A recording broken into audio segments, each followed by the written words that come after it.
Okay. I am showing you some things here. I sent you an email yesterday. Oh, I closed it out. Sorry.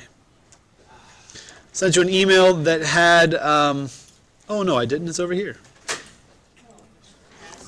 Sorry, I'm just out of it today.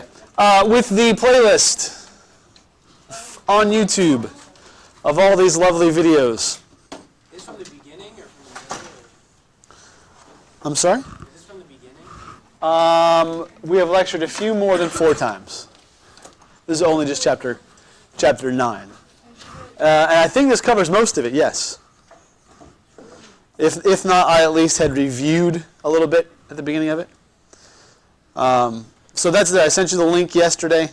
It is not up on Moodle. Have you gone viral yet? Well, I mean, I've got something like 2 or 3 hits, so, you know. And most of those were me, so. You only have a couple billion more to get. Man, I am so close to being famous. This Hunt's videos are getting pretty popular. Hashtags like Khan Academy. You got like 10 trillion. I dislike, I don't know, I don't like listening to myself because, you know, you always sound differently than you really think you sound. I don't know. Yeah, it's almost the nightmare. Anyway. After you hear your voice, you're like, why do I do this? Right. I sound like Yeah. my voice is super high pitched, but I already know it's deep. So It's all good. Perhaps we should just all talk very deeply. All right, so that's there. Let's do some work today. With a little bit of reviewing. I figured what I would do is I would start backwards and work my way back up because we've done more on the front stuff than we have on the bottom stuff. Okay. Oh, well, that's what that lovely studying thing is for. But yeah. So I had, but I do need your attention. Are you okay if I'm over here? Because I want to type a little bit. So we have the paper. You know what you need to know as far as areas to focus on. Let's start down here with this autonomic nervous system, which was the last piece we talked about. I'm going to go back to our list of functions here. Tell me, what did we say was the function of the autonomic nervous system with a raised hand? Like, what's the point of it? Why do we have it? What do you think? Sorry, I just can't, my ears are like clogged today, so I'm deaf. So I hear lots of mumblings. I remember talking about it yesterday. I remember. Shh. Give me this. Give me these. Sir. automatic things that happen in your body. Automatic.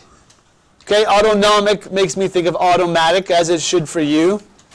What's another way of saying automatic? Smooth, like not smooth muscle, but Involuntary is the word I was looking for. You got it. Well, let's say this. Control of the involuntary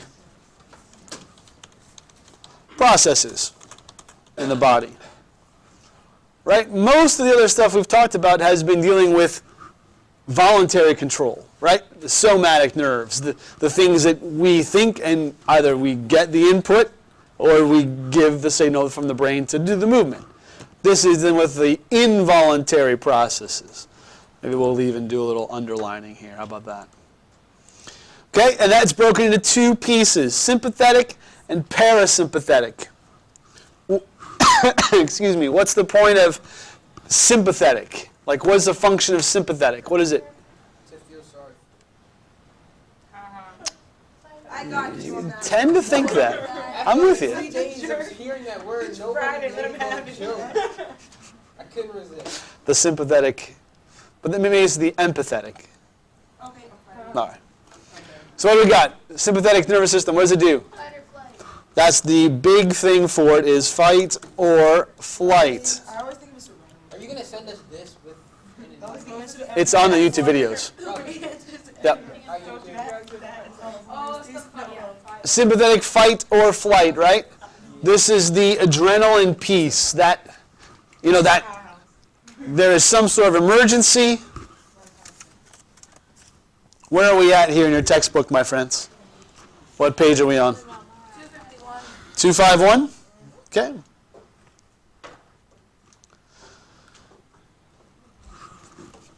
So it is the fight or flight system, right? Injecting adrenaline, increasing heart rate, all of those things that affect when bad things happen. We cool? What page you say it was? 251. Strange.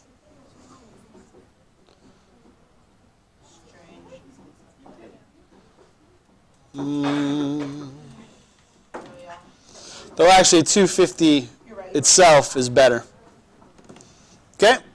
Fight or flight prepares the body for energy expending, stressful, or emergency situations.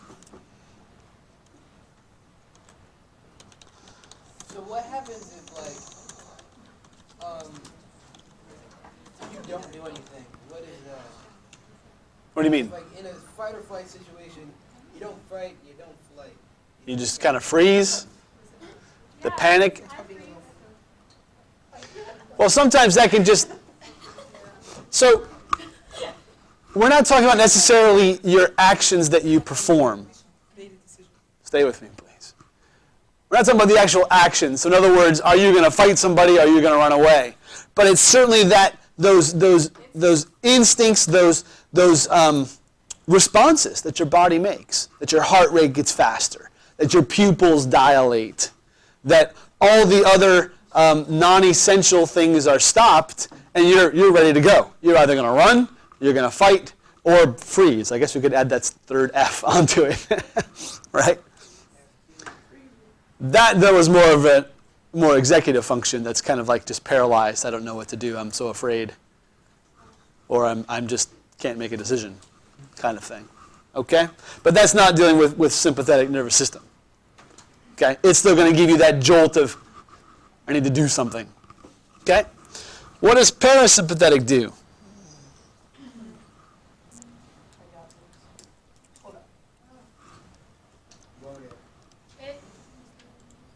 restores your body to the resting state. Okay, good. It's about restoring.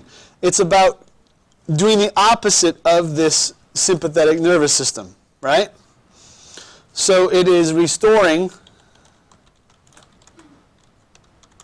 to equilibrium I like that word. after a sympathetic response. What does para mean for Usually para is around or like or near. Yeah. And the sympathetic is much more rarely used, right?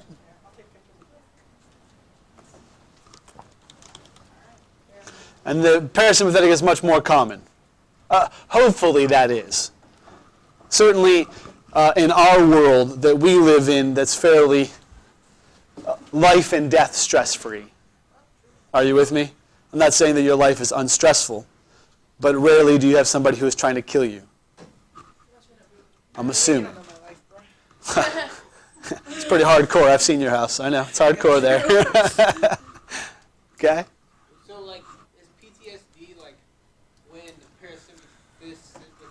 parasympathetic Sure. So there are definitely disorders that are where these things get kicked in and don't want to kick off.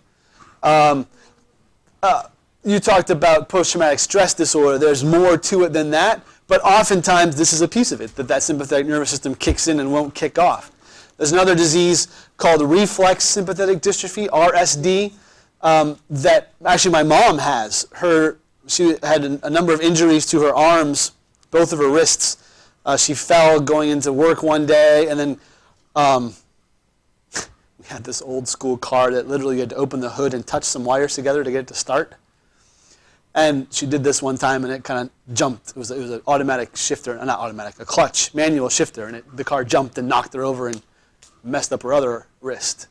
But in the process of this happening, the surgeries and such, she developed this RSD. So she has a lot of issues with feeling in that hand. I think I told you the story of her warming up soup for my aunt. Did I tell you the story? Yeah, where she kept putting this finger into the soup and it's not getting warm. This microwave's not working. She kept warming it up and warming it up. Finally, my aunt says, well, let me just drink it. I'm hungry. And she takes and drinks it. And my aunt had this like a denture piece on the top, so it got almost to the back of her throat before she realized, oh, this is boiling hot. My mom had kept putting in her finger that didn't have any significant feeling into the soup. Why didn't she use the... You would have thought, but for whatever reason she didn't. Yes. So it was kind of a comedy of errors. We kind of chuckled at that one. You Yeah. can like feel the heat. I guess, I don't know. Maybe they were distracted. What if it like turns red? You would have thought. Bubbling and Yes. bubbling. Yes. I mean, her skin wasn't melting off by any Yeah. means, but yes, it was hot. So anyway, you certainly can get problems with that. You're absolutely correct. Okay? Questions about those guys? I have one sort of unrelated question, but it's definitely related to this chapter. Okay. What is the difference between having your nerves cut off from the neck down and having your head chopped off your body? If nothing works from here down, then what is the difference between cutting your head off? You can't breathe, your heart can't pump. But if nothing works from here down, like already, like the nerves. Well, remember that you have those parts of your brain that actually keep you alive, that don't rely on the spinal nerves, right? So the things that control most of your breathing, though your diaphragm is a bit of a problem, it's pretty high. Things that control your brain activity, all of these kind of things happen from the neck up, right? So if I have a lesion, a tear, let's say, in the spinal cord, maybe I can't move anything down there. Maybe I can't feel anything down there. But I can still think and function and be a totally normal human being from the neck up. Are you with me? But if I were to chop off said head, you would not function that well. So did the head still like function? If it didn't lose like blood or Well, sure, right, because the head needs lots of other things to work for it to work. but like if they could find a way to like supply it with that stuff? Right, so theoretically, there's a new Johnny Depp movie coming out. What is it called? Transcendence or something like that? Basically the premise behind this movie is they built a computer powerful enough to basically transfer his pattern of electrical signals in his brain to a computer. No. We have been to the movies a couple of times recently and have seen the preview. I can't remember what it's called, but Johnny Depp is one of the main characters. Could that potentially happen someday? I don't know. Yeah. Because again, truthfully, if you want to break it down to the smallest level, what you are, the personalities, how you function are very much just electrical signals in the brain. Is there more than that? Do we believe that there's more to you than that? Yes, we do. That God breathed this breath of life, and if you don't have that, you aren't alive. But we still, as scientists, can't do anything with that yet. There's nothing. We can't. Yes, ma'am. How would like your head feel? So I've heard that after you get decapitated, like, it's How would who? like your head, when you get decapitated, you still kind of like see and then you die. But Well, there's still brain, there's still blood, there's still oxygen, there's still all those things. I wouldn't think that you would be around very long by any means. like 20 seconds. I don't know. Yeah. I am unaware of any significant research that's gone along because they have a hard time finding people to volunteer for it. Exactly. Yeah. Okay, a couple laughs. Good. Yeah, that was good. I thought that was a good one. Thank you. To remind you again, where does the autonomic nervous system control that? Comes mostly from the brainstem. The brainstem. The brainstem. Right out the door. Right off the top of your head, right, Chief? All right, next. Moving along, we get to the plexuses. So let me go to the picture here. Okay. That was this picture here.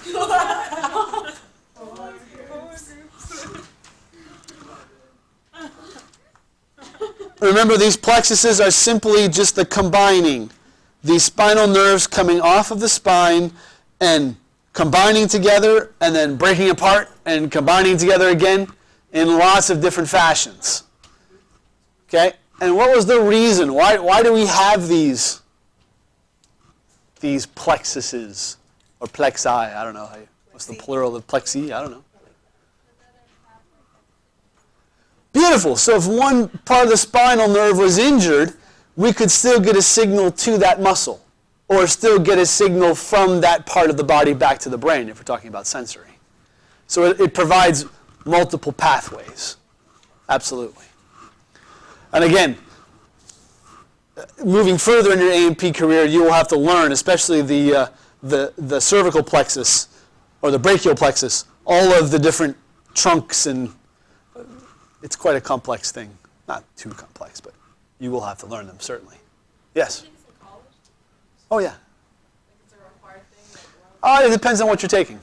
Yeah, it depends on what you're taking. If you're going to be in something in the medical field, absolutely you'll take it. Maybe even 2 times going further. I had A&P as a high school student like you. I had A&P as an undergraduate, and then I had gross anatomy as a PT student. All of them getting more and more complicated and more intense as you move up. Our gross anatomy class was a whole summer. That was like the only class you took. It was worth like 12 or 13 credits. It was a huge class. You would lecture the whole morning, had lunch, and then came back and did lab the whole afternoon. oh, I'm getting taxed there. Yeah. No homework though, right? 4 days a week. Oh, obviously homework, yes, because we covered like 2 chapters a day. It's good stuff. Good stuff. 2 plus 2 for you. This is a lot more basic than what I learned at Yes, but that's all right. I enjoy this. I enjoy talking about this stuff. This is my master's degree is in like anatomy and physiology. So yeah. You seem to like this a lot better than chemistry. Well, yeah. I won't deny that. I won't deny that. Okay. Any questions here? Our big pieces about spinal nerves, I want to make sure you remember that there are these numbers: 8 cervicals, 12, I don't have 2 more fingers, 12 thoracic, 5 lumbar. You wanted to say lumbosacral or lumbar? It's 5 lumbar, and then you have also some sacral and coccygeal nerves. You know, if you're looking back at the diagram, you can see that these L1 through 5, those are the lumbar nerves. And then you have all the way down sometimes to S5, even a little bit of coccyx nerves. Those vary based on people. They're not as important. They are, though, going to all those muscles like around your pelvis. We didn't really talk too much about that piece when we did the muscular chapter. But there are tons of, like this whole bowl of your pelvis is just filled with muscles that kind of like hold everything in. Your pelvic floor muscles, have you heard this term before? Is that where that little V line comes in? Okay, a little bit. Sure. But what I'm talking about much deeper than that. Yes. Y'all are thinking about Abercrombie catalogs? Yeah. They wear their underwear extra low. That they do. No, it's not for no reason. Cranial nerves. Sorry, any questions here about spinal nerves?